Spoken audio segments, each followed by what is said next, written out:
Hi, my name is Darren Gladman. I'm with Clean Energy Council. Solar Juice has asked me to give an update on what's going on in South Australia, and it's really a very confusing time for the industry there.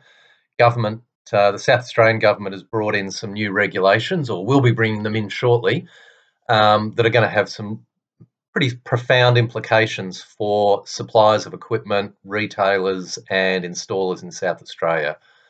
28th September is D-Day. That's when a lot of these new requirements kick in. From 28th September, all smart meters installed in South Australia will need to be either dual element or three element, unless there's an exception. There might be exceptions provided by the Office of the Technical Regulator, for example, for three-phase meters, but we're waiting for clarification on that. Also from 28th September, all inverters installed in South Australia need to be internet capable. That's probably not going to be that hard to meet. That's already coming in as a requirement in Victoria, and most inverters are there already. The most difficult of all will be a requirement from the 28th of September that either all inverters installed must have been tested to a new test procedure specified recently by the Australian Energy Market Operator to demonstrate undervoltage ride-through. Not it's absolutely clear that not every manufacturer is going to be able to get their product tested in time, in which case the manufacturer and their importers need to sign a enforceable legal undertaking to reassure the government that the inverters do meet that requirement, and if it later is proven that the inverters don't meet the requirement, then the manufacturer or the importer will be required to replace all of those inverters at no cost to the customer or to the installer or the retailer for that matter.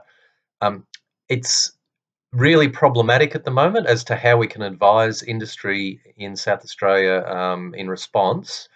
The manufacturers and the importers are scrambling at the moment either to test their product or to find out more about this enforceable legal undertaking to allow them to continue selling their product in South Australia. So we're working closely with manufacturers and importers like Solar Juice to make sure that everyone understands what the requirements are there. For retailers, it's really problematic at the moment knowing what you can sell that you'll be okay to install after 28th September. There are no inverters currently that have demonstrated that they meet the requirements. I'm not aware of any manufacturers that have signed a legal undertaking at this stage. So at this stage, there really isn't any inverter that you could safely sell to a customer knowing that it needs to be installed after 28th September. And for installers, it's also going to be an uncertain time. We're waiting on advice from the Office of the Technical Regulator on wiring guidelines for smart meters and a bunch of other implications arising from these new regulations.